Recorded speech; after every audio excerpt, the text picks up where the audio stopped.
ఈ గ్రహాలు చర్మ సంబంధిత సమస్యలను కలిగిస్తాయి. చేయాల్సిన పరిహారాలు తెలుసుకుందాం. చర్మానికి కారకుడిగా బుధుడిని పరిగణిస్తారు. ఎవరికైనా చర్మం మీద మచ్చలు, పొట్టు రాలడం, మొటిమలు, చర్మ అలర్జీలు లేదా ఏదైనా ఇతర చర్మ సంబంధిత సమస్యలతో బాధపడుతుంటే దీనికి కారణం జాతకంలో బుధుడు బలహీనంగా ఉండటం కావచ్చు. జ్యోతిష శాస్త్రం ప్రకారం ప్రధానంగా బుధుడు ప్రభావితం చేయడం వల్ల ముఖంపై పెద్ద పెద్ద పుండ్లు వంటి మొటిమలు కనిపించడం ప్రారంభిస్తాయి. ఈ మొటిమల వలన దురద వస్తుంది. ముఖంపై ముడతలు కనిపించడం ప్రారంభిస్తాయి. ఇటువంటి సమస్యలతో ఇబ్బంది పడుతున్నవారు జాతకంలో బుధ గ్రహం స్థానాన్ని బలోపేతం చేయడానికి బుధ మంత్రాన్ని జపించండి.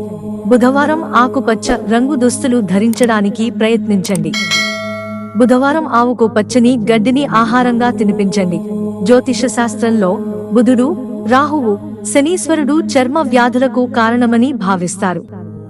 జాతకంలో రాహు స్థానం బలహీనంగా ఉన్న వ్యక్తి చర్మానికి సంబంధించిన వ్యాధులతో బాధపడవచ్చు. రాహువు చర్మంపై మచ్చలు, దురద, వాపు వంటి సమస్యలను కలిగిస్తాడు. మరోవైపు ఎవరి జాతకంలోనైనా శనీశ్వరుడు బలహీనమైన స్థానంలో ఉంటే వారి చర్మం పొడిబారి నిర్జీవంగా మారుతుంది. శని దోషం కారణంగా ప్రజలు సోరియాసిస్, గజ్జి, తామర వంటి సమస్యలను ఎదుర్కోవలసి ఉంటుంది.